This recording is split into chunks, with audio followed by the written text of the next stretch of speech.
orders are necessary. Thank you for your time. Thank you, Mr. Higgins.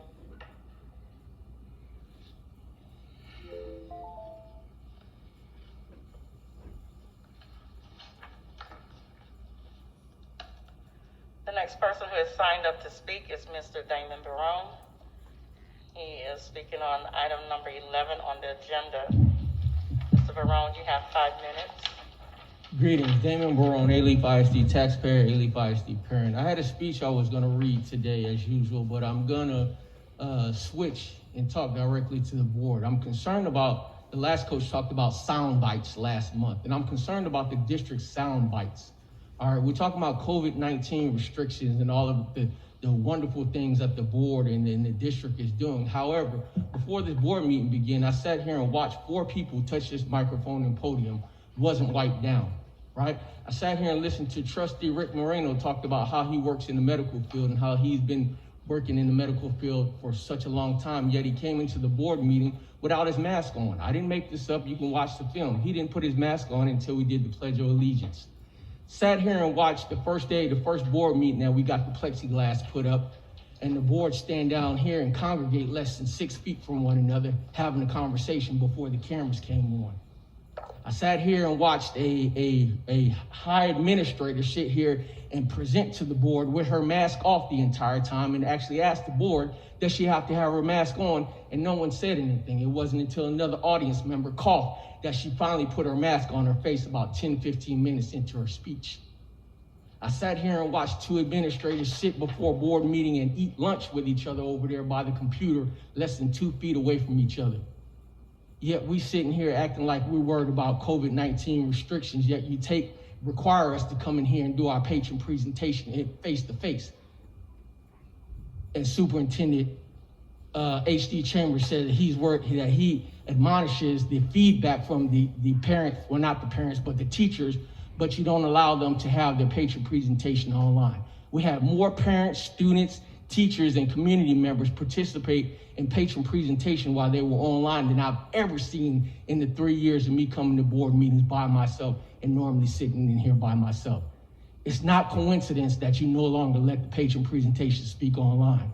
It's done to silence our voice. I'm asking that, I want to know who's responsible for silencing our voice. If you're so concerned about COVID-19 and restrictions, why we have to come in here and present our patient presentations when we as parents are allowed to dictate whether we want our children to learn online or face-to-face. Half the administration of Alief ISD is at home, so why can't we present our patient presentations online? Because you don't want to hear our voice. You know that nobody's going to travel and come and sit in a board meeting and present themselves. Tonight you're voting on leaders, you're voting on presidents, vice presidents, et cetera, et cetera. I'm concerned about the leadership of the board. I'm concerned about the leadership that we've been having. Last board meeting, you all actually voted on a donation report that wasn't presented to you all. You presented one thing, the board had something else, and you all approved it unanimously. That goes against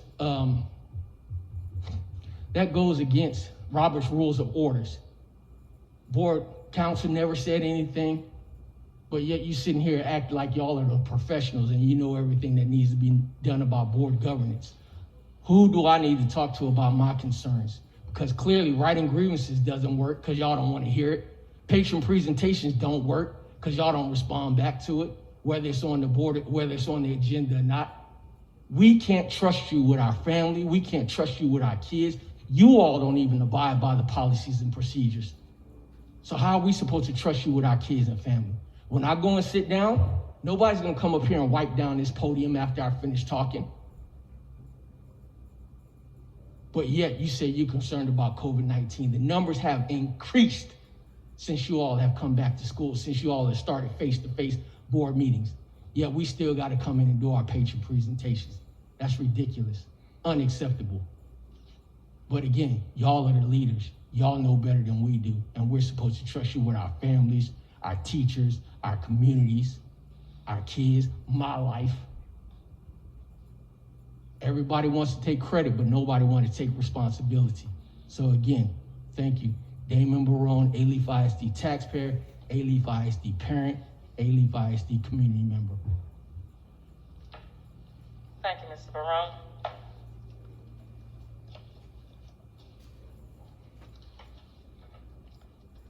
The next person who is signed up to speak is Ms. Deborah Hunt.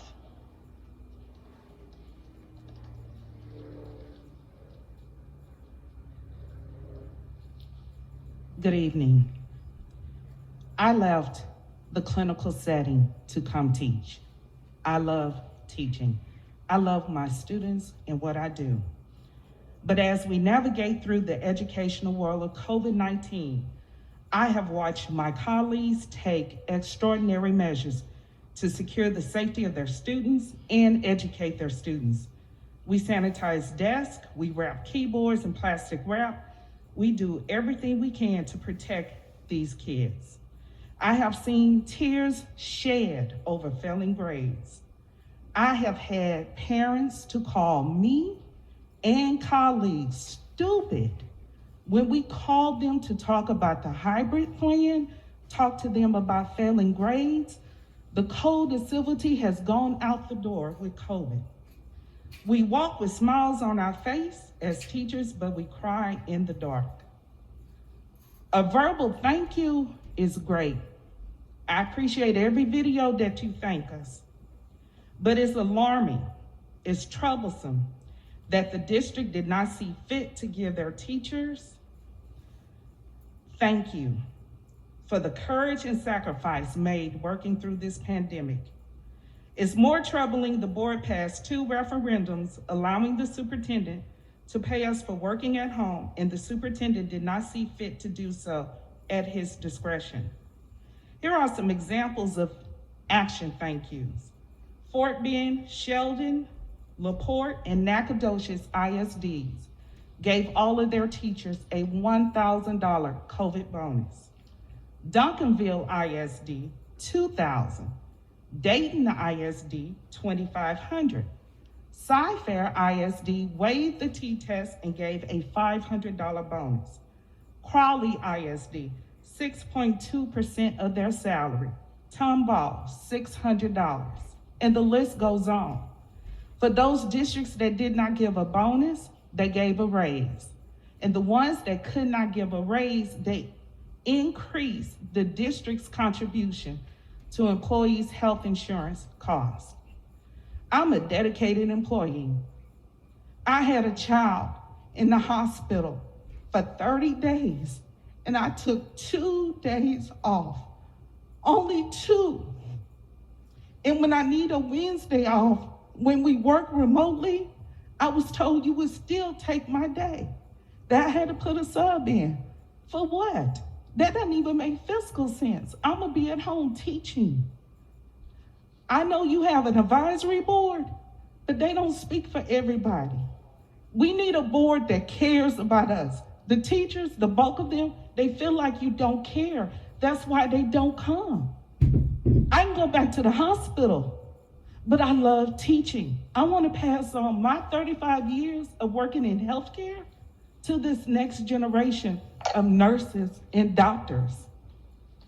We need for you to come on the campus, visit with us, come to our faculty meetings, hear our concerns. Don't just come for a photo op. Listen to us. Have you all forgotten what it's like to be in a classroom? I think you have. It is hard. It is hard. These kids are not trying. Parents are cussing us out. I have shown your failure video to every one of my students, and it went straight over their head. And that's sad. We have to get the message out to the parents. I don't know how we're gonna do it. I have suggestions, but I'm not on your advisory board. We need your support. We need to know that you care. And right now, it seems like no one is listening and no one cares. Merry Christmas and thank you.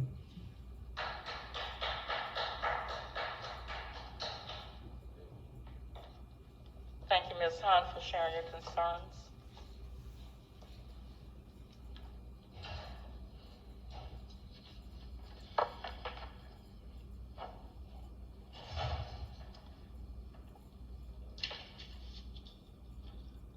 Item number Number 5 on the agenda is to review the donation report. Mr. Chambers.